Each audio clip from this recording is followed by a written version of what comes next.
तो ये minerals main तो आपने बता दिया कि मिनरल्स जो है वो भरपूर मात्रा में जाने चाहिए। दूसरा क्या है इसमें और भी, जैसे रातिब में देते हैं तो रातिब में और क्या है, जो चोकर चूनी में होता है उसमें भैया हमने प्रोटीन दे दिया और हमने जो है फास्फोरस दे दिया, और क्या दो ही चीज बॉडी से नहीं निकलता है, 26 तरह के 30 तरह के जो विटामिन मिनरल्स निकलते हैं, उसके लिए हमें बैलेंस फीड देना। हर जैसे बाबा रामदेव कहते हैं कि सारे अनाज को मिला के खाओ, एक अनाज खाने से एक तत्व आप बॉडी में पाएंगे, अगर 10 अनाज को एक साथ खाएंगे तो 10 तत्व मिलेंगे, तो बॉडी की जो रिक्वायरमेंट है लगभग पूरी हो जाती है।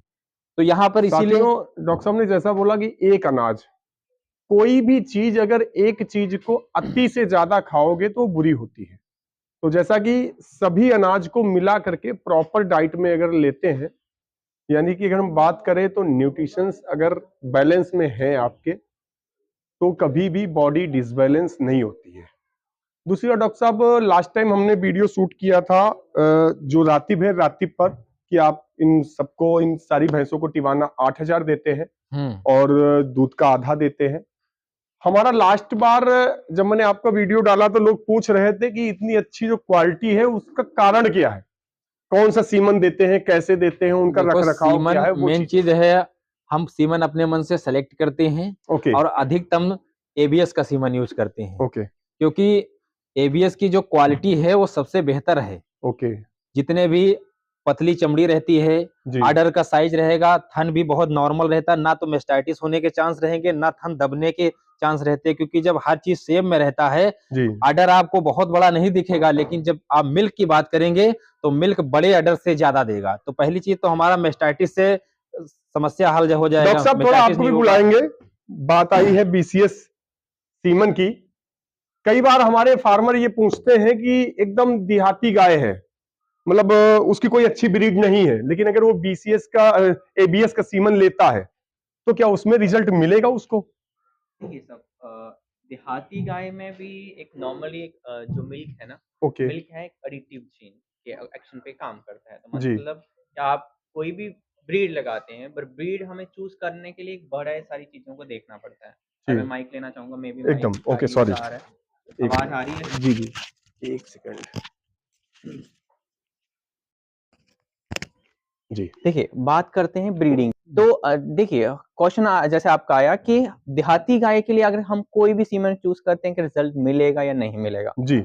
देखिए एक कोई भी अगर हम ब्रीड चूज करते हैं, उसका डैम यील्ड जिस बेसिस पे हम बुल सिलेक्शन कर रहे हैं वो डेफिनेटली मिल्क एडिटिव जीन है, तो वो कहीं ना कहीं उसका मिल्क बढ़ाएगा ही बढ़ाएगा जी। बट इसमें हमें कौन सी ब्रीड चूज करनी चाहिए उसके लिए, सपोज कीजिए हम बात करते हैं, हमारे पास जो मेन ब्रीड्स हैं जो इस समय यूपी में यूज होती हैं मिल्क के हिसाब से, सबसे पहले एचएफ का नाम आता है जी, होल्स्टीन फ्रीशियन जो एक इंपोर्टेड बाहर की गाय है, उसके बाद जर्सी का आता है, फिर साहिवाल का, फिर गिर का आता है। बट हमारी गाय का बॉडी वेट क्या है, हमें उस बेसिस पे हमें उसी हिसाब से उसकी ब्रीडिंग करनी पड़ती है। अगर मान लीजिए डॉक्टर साहब की 300 केजी है, मैंने कोई बछिया तैयार करवाई अपने जो प्रोडक्ट से, काफी स्टार्टर या हीफर से, अब वो जब तैयार होने का टाइम आया, हीट पर आई, अब उसका बॉडी वेट 300 केजी है, तो उसको क्या एबीएस का सीमन लग सकता है? हाँ, ब्रीड हम बात करें कि आपके पास जो 300 केजी की है वो एचएफ की है क्या? हाँ, मान लीजिए एचएफ की है, तो एचएफ पे देखिए इस समय इतनी सारा जीनोमिक डीएनए टेस्टिंग हो रखी होती है बुल्स की, तो ये नहीं है कि उसकी माँ ने कितना दूध दिया। आजकल क्या है कि पूरा का पूरा जीनोमिक टेस्टिंग होती है। जीनोमिक टेस्टिंग से हम ये कर सकते हैं कि आने वाली बच्चियां जो आप 3 क्विंटल की भी, अगर आपकी 2.5 क्विंटल भी है, तो अगर उस पे भी आप एचएफ का कोई भी सीमन यूज करते हैं जिसका side carving is less than 2% है, तो डेफिनेटली उसमें आपको नॉर्मल कार्विंग मिलेगी। बीसीएस का उसमें कितना क्या रहता है? देखिए बीसीएस, देखिए जब भी हम एक गाय की डिलीवरी करवाते हैं तो मोर देन 3.5 का एक बीसीएस होना ही चाहिए। नहीं तो अगर उससे कम है तो डेफिनेटली कहीं ना कहीं चीजें चेंज होंगी, कंप्रोमाइज होंगी, जैसे कैल्शियम की कमी कहीं ना कहीं हो जाएगी, डिस्ट्रोफिया के चांसेस बढ़ जाते हैं, रिटेंशन ऑफ प्लेसेंटा के चांसेस बढ़ जाते हैं और हमारा बीसीएस डाउन है तो। बट अगर हम सही से, अगर हमारी मैनेजमेंट है, तो अगर हम ऐसा बुल यूज करते हैं, नॉर्मली क्या होता है कि एवरेज एचएफ का बॉडी वेट अगर उनके बुल्स की बात करें तो 1.5 टन के बराबर होता है। तो मैंने हमारी गाय का बॉडी वेट है 3 क्विंटल और कहाँ बुल का साइज है 1.5 क्विंटल, 1.5 टन के बीच। तो हमें कहीं ना कहीं ऐसा बुल का चयन करना पड़ता है अगर जिसमें बच्चा ना फंसे, क्योंकि मेन प्रॉब्लम जो इस समय चलती है वो है बच्चा फंसने की। अच्छा डॉक्टर साहब, हमारे फार्मर्स से आप क्या कहना चाहते हैं? ज्यादातर हमारे जो फार्मर्स हैं लमसम 14 से 15 स्टेट के लोग हमारे साथ ज्वाइन है। ओके, क्योंकि उसमें कमेंट आते हैं अदर स्टेट के, खासकर गुजरात हो गया, यूपी हो गया, बिहार हो गया हमारा, और मध्य प्रदेश, झारखंड के लोग सबसे ज्यादा है। ठीक है। उनके लिए आप अपने एबीएस सीमन के बारे में क्या बोलना चाहेंगे? देखिए सर, एक एबीएस एक ऐसी आपको सुविधाएं प्रोवाइड करता है, जैसे हम क्या करते हैं, जो भी हमारे पास एचएफ और जर्सी के हैं, जर्सी में हम बुल इंपोर्ट करके लाते हैं अमेरिका से, वो पहले से ही डीएनए टेस्टेड होते हैं। हम ये नहीं बोलते कि उनकी माँ का कितना रिकॉर्ड है, हम बोलते हैं कि उसके खुद के डीएनए में कितना दूध है जी। और उस डीएनए का अगर वो दूध भी अगर है, उसका भी कितने प्रतिशत ट्रांसफर होगा आने वाली बच्चियां में। तो एवरेज आपके पास एचएफ की गाय है और वो एचएफ की क्रॉस है, अगर 10 लीटर दूध देती है तो फर्स्ट लैक्टेशन में उसकी आने वाली बच्चियां लगभग 21 लीटर के करीब दूध देगी। अगर उसका फैट की बात करूं तो हमारे पास जो भी बुल सिलेक्शन होती है, डीएनए टेस्टेड बुल सिलेक्शन होती है, उसमें जो पीटी है वो एवरेज मान के चलिए 43 लीटर्स है, और 43 लीटर्स पे मिनिमम 4% का फैट होगा। जब वो 43 लीटर उसकी बच्चियां दूध देगी तब जाके 4% का फैट मिलेगा। और अगर बात करूं जर्सी की, तो जर्सी में है पीटीए 32 लीटर दूध पे लगभग 5% का फैट।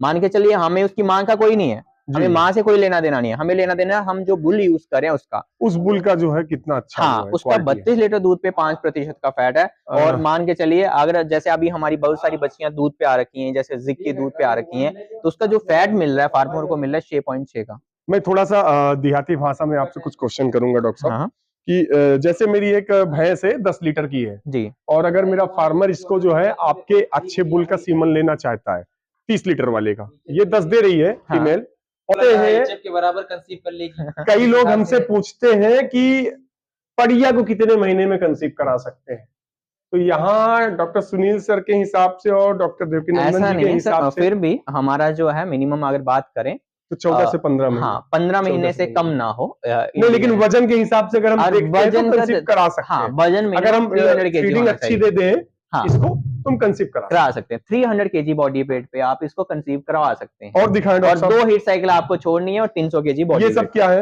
ये भी सीमन के है, ये जो है 26 लीटर कैपेसिटी की है। 26 लीटर, 16 लीटर दूध इसमें दे रही है। ओके। और ये है करनाल का सीमन है। ओके।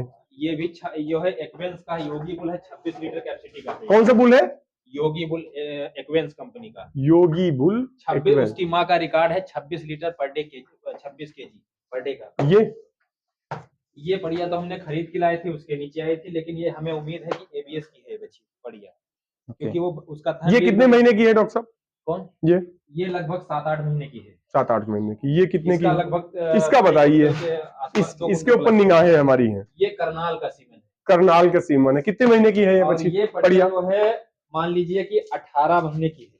18 महीने की हो गई है। 18 महीने की मतलब। इसका बॉडी वेट देखिए सर, बॉडी का देखिए, इधर डालिए, वो उससे उधर, सॉरी।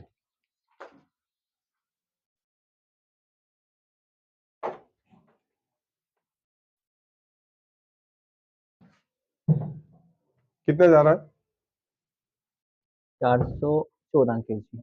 नहीं, बड़ा है 414, ज्यादा होगा सर। 432। 432 मतलब ये सीमन के लायक हो गई।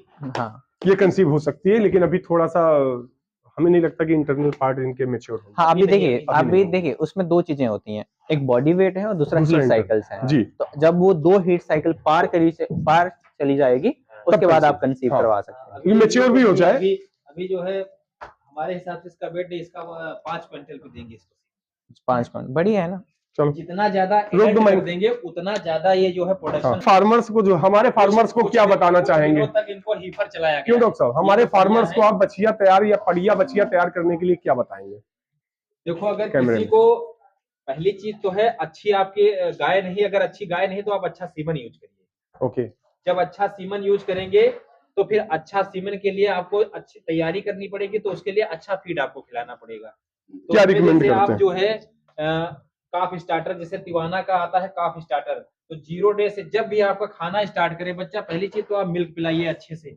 ओके। मिल्क देने के बाद तो क्या है, मजबूत हो जाएगा। फिर जैसे वो फीड खाने वाला होता है, फिर काफ स्टार्टर उसको रिकमेंड कीजिए। काफ स्टार्टर आप 5 महीने तक उसको खिलाइए जी। जैसे ही 5 मंथ पूरे होते हैं, फिर आता है हीफर तिवाना का। फिर आप हीफर को जैसे स्टार्ट करेंगे, वो 10 महीने, अगर एचएफ की बछड़ी है तो 10 महीने में सीमन 100% ले लेगी। ओके। क्योंकि इतना उसका वजन आएगा कि वो अपने आप हीट आना आप रोक ही नहीं पाएंगे। मिल्किंग के लिए कैसे क्या देते हैं डॉक्टर साहब, कितने मिल्किंग पे कितना फीड? जैसे मिल्किंग के लिए हम लोग क्योंकि हर एक फार्मर का अलग अलग डोज है, अलग अलग तजुर्बा है, खिलाता कोई कम खिलाता है, लेकिन जो कैलकुलेशन डोज होता है, अगर 10 लीटर भैंस दूध दे रही है तो हमें 5 से 6 केजी फीड देना, इससे ज्यादा कोई जरूरत नहीं है, उससे ज्यादा देने की जरूरत नहीं है। अगर जो 20 लीटर दे रही है तो हमें उसका 10 केजी देना है। हाँ, अगर 30 लीटर कोई गाय दूध दे रही है तो वो 15 केजी नहीं खा पाएगी, तो उसके लिए फिर हम फीड को चेंज करेंगे। दूध दे भैया, उसकी कैपेसिटी होगी 10 से 12 किलो, इससे ज्यादा नहीं खा पाएगी। तो उसके लिए हम लोग जो है कोशिश करते हैं कि फीड चेंज करते हैं। टिवाना 10,000 आता है जी। अब वहाँ टिवाना 10,000 को आप रिकमेंड करेंगे, जैसे 25 प्लस जाती है तो फिर उसको जो उसको डाइट है चाहिए हाई पोटेंसी में, वो उसको डाइट मिल जाएगी। फिर वो क्या है, अगर 25 दे रही है तो फिर 30 पे चली जाएगी जी, तो उसकी कैपेसिटी बढ़ जाएगी। तो क्योंकि जितना ज्यादा दूध देगी उतना ज्यादा मिनरल विटामिन की रिक्वायरमेंट, प्रोटीन, हर चीज की जरूरत रहती है, तो वो चीज टिवाना 10,000 में मिलेगी। ओके।